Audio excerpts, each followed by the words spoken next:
விருச்சிகம். அடுத்து விருச்சிகம். விருச்சிகத்தில் 4 கேது. விருச்சிகம். விருச்சிகத்துல ராகு 4ல் 10ல் கேது. இது மிக சிறந்த அமைப்பு. 4ஆம் இடம் 7ஆம் இடத்து பக்கம். 4ஆம் இடம் 7ஆம் இடத்து பக்கம், 10ஆம் இடத்து பக்கம். 10ஆம் இடம் 4ஆம் பக்கம். ஜெனரல் ராகு கேது அது தன்மை. தன் படிப்பு, தன் இயல், தன் சுகம் அனைத்துமே 4ஆம் இடம்னாக்கா தன் கடமை, தன் ஜீவனம், தன் தொழில்ன்றதுலாம் 10ஆம் இடம். 10ஆம் இடம். படிப்புக்கும் ஜீவனத்துக்கும் தொடர்பு ஏற்படக்கூடிய வருது. இந்த இடத்துல ராகு கேது இருக்காங்க. ஏற்கனவே மேஷத்துக்கு செவ்வாய் அதிபதினா விருச்சிகத்துக்கு செவ்வாய் அதிபதி. அங்க நெருப்பு ராசினா இது நீர் ராசி.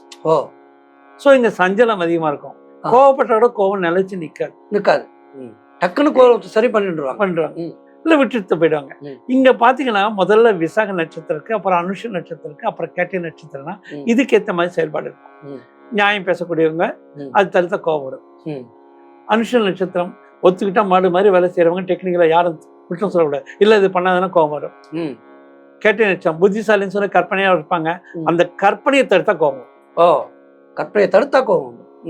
இது 4ஆம் இடத்து ராகுனால எப்படி இருக்கும் அப்படின்னா கொஞ்சம் உறுதியாவே காட்டும். இது நீர் ராசி, அது காற்று ராசி.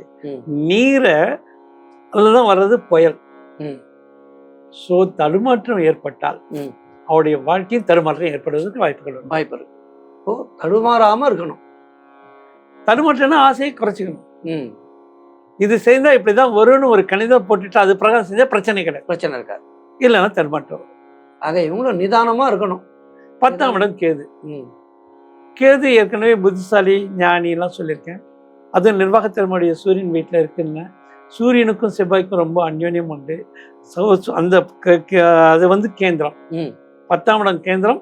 10ஆம் இடத்துக்கு 4ஆம் இடம் கேந்திரம். உறுதியா செயல்படக்கூடிய தன்மை உண்டு. கேதுனால பெரிய பிரச்சனை இருக்காது. ராகுனால இப்ப சொன்னது மட்டும் மாத்திடலாம், ரொம்ப நல்லாவே இருக்க முடியும். விருச்சிக ராசினருக்கு அப்போ அந்த மாதிரி இருக்கு.